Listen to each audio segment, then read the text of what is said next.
The ocean roared a final time, the ship went down below and left us in a tiny boat with nowhere left to go.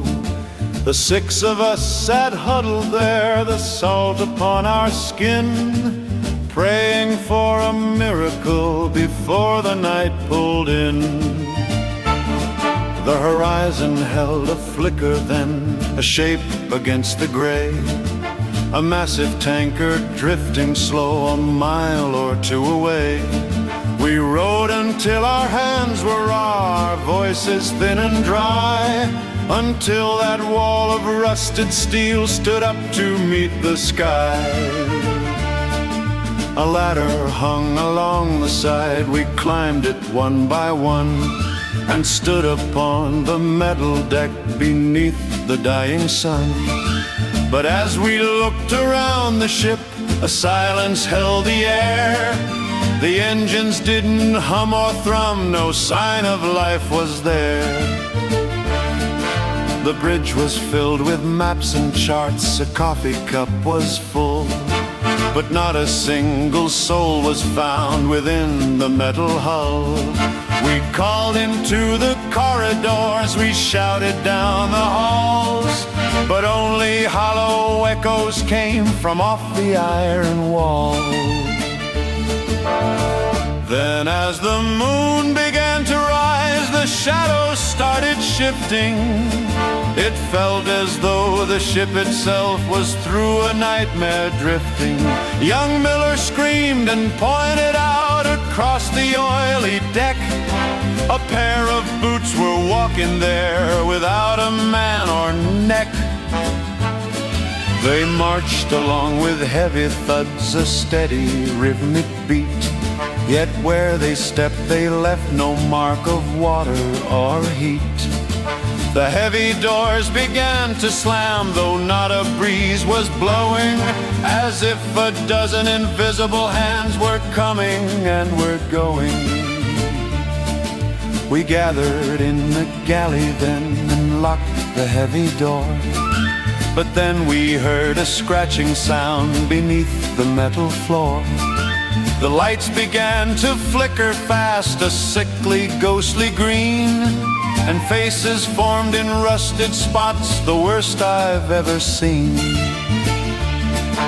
The radio, all stripped of wires, began to hiss and moan. 1,000 voices cried at once, and then a single groan. You should not be upon this ship, a whisper cold and clear, went crawling through the six of us and filled our hearts with fear. We saw a shadow on the wall, it looked like Captain Crane, but when we turned to look at him, he shivered in his pain. A misty hand had grabbed his coat, a vapor white and thin, and tried to pull him through the wall and tuck him deep within. We pulled him back, we fought the air, we didn't stop to think. The tanker groaned and tilted hard as if about to sink. But looking out across the rail, the sea was flat and still. The ship was being pulled below by some dark ghostly will. The air grew cold, our breath turned white, the walls began to weep. A black and thick and oily blood began to crawl and creep. We realized then this wasn't steel or oil or rusted plate. The ship was made of hollow souls and bound by awful fate. We ran back to the rusted rail, the ladder still was there, and leaped into the little boat with gasps of salty air.